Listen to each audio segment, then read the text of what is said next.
We are witnessing the beginning of the death of the dollar's reign as the global reserve currency, or at least that's a very real possibility given everything that is happening right now as a result of the conflict between Russia and Ukraine and how the United States and Europe are deciding to deal with it, and especially, this is key, how China responds as well. We are seeing the entire financial system globally start to tilt heavily in favor of incentivizing finding a way around using SWIFT and using dollars. It will not happen overnight, and it will not even happen in a matter of months. But when history looks back on the end of the dollar's reign as the global reserve currency, it is very possible that it looks back at this moment as the key, as the beginning of the end. Ready? Let's dive in.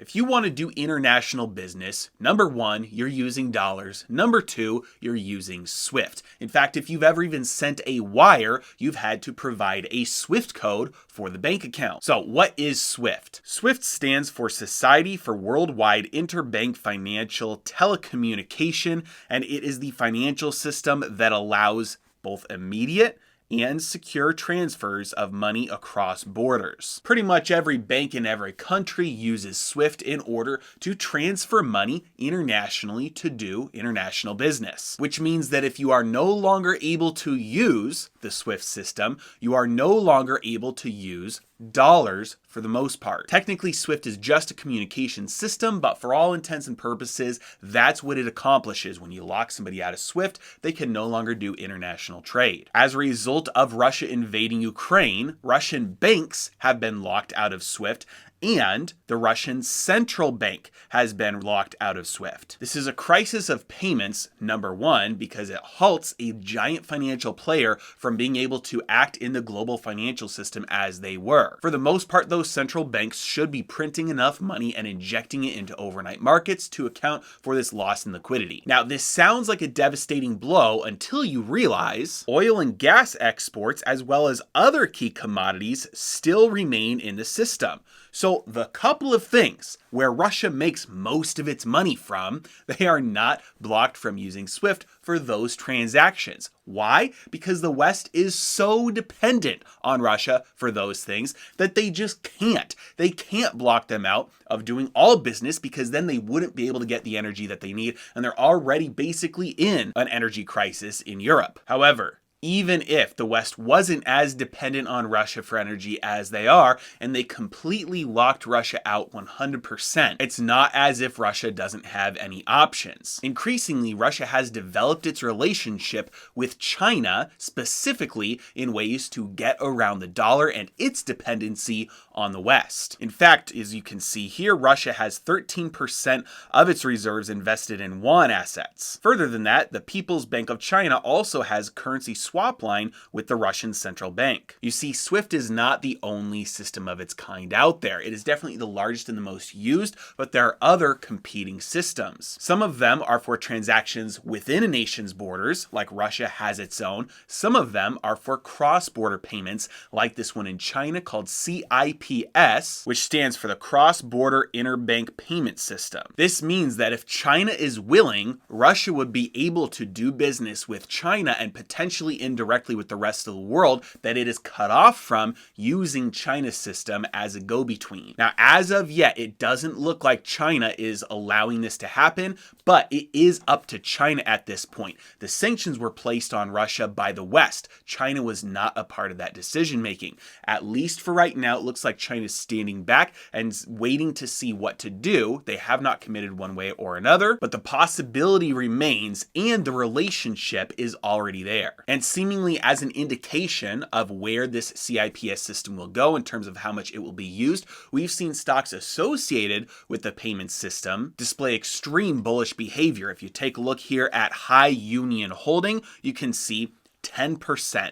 Orion Group, 10% up. Infosec Technologies, 20% up. Forms Syntron Information, 20% up. Could this be noise? Yes. Could it also be signal? Absolutely. Not only that, but we are seeing an acceleration of the relationship between Russia and China regarding commodities. A few years ago, an agreement was made for Russia to supply China with more gas with a new pipeline by 2025. And then as of 1 month ago, Russia has agreed to a 30-year contract to supply gas to China via this new pipeline, and they will be settling the new gas sales in euros. And as of a month ago, this was a 10 billion cubic meters of gas per year deal, which is a massive boost. But it doesn't stop there. On the backs of the newly announced sanctions, it looks like they've upped the ante even more. This same deal was recently updated and would enable 50 billion cubic meters of gas per year in extra flows. Not only that, but this would enable Gazprom to build the interconnector between its west and eastbound pipeline systems, which would allow Russia to redirect gas towards China from fields that now only feed Europe. This is in contrast to the current pipeline that Russia sends gas to China that only can send gas to China and can't reroute gas that was destined originally for Europe. Altogether, what we are seeing here is number one, anybody who uses the dollar is at risk of getting shut off from the dollar. That includes you and I. As our neighbors up north in Canada have recently found out, anybody who uses Canadian dollars is at risk of getting shut off from the Canadian dollar. When you use a government's money, you are subject to that government and the political will on whether or not you are going to be able to continue to use that money or not. Second, we are seeing an incentive system come into play where anybody who uses the dollar is now seeing the massive risk that Russia has been trying to hedge against for a couple of years and is now subject to, that they are locked out from using the dollar. They are locked out from doing trade with countries that may still want to do business with them but can't because of the sanctions. Now, you may argue right or wrong about the approach to dealing with Russia invading Ukraine. That's not what we're talking about here. We're talking about the incentive to find a way to do business and to transfer money without using another government's money. And now the incentives have tilted heavily in that direction. And depending on how well the ramp up in usage and volume of transactions goes on CIPS, depending on how that goes, it could very easily spark a wave of new countries starting to use that system as a way around diversifying away from the dollar. If you have an option to leave, you don't have to rely on the kindness of your overlords. Further than that, we are now seeing major international contracts for commodities be denominated not only not in the dollar, but also not in a currency that either one of the countries control. Russia doesn't control the euro. China doesn't control the euro. This new contract for 50 billion cubic meters of gas with the new pipeline is denominated in euros. The world, both individuals, corporations, and sovereign nations are waking up, and they're realizing it is not smart to be under the dominion of one country for a currency that one country has sole control over. And it is preferable to do business with money that is on neutral ground, that neither party can control. And it might be preferable to do business with a money that nobody can control. If you want to know where something will end up, it is far more helpful to ask what is the direction and what are the incentives than what is the current standing. Because if you and I are competing in a game and I've got 20 points and you only have 10, it doesn't matter if I haven't scored in the last 10 points and you're gaining on me quick. Chances are you'll pass me up soon. So when history looks back at the end of the dollar, because every fiat currency fails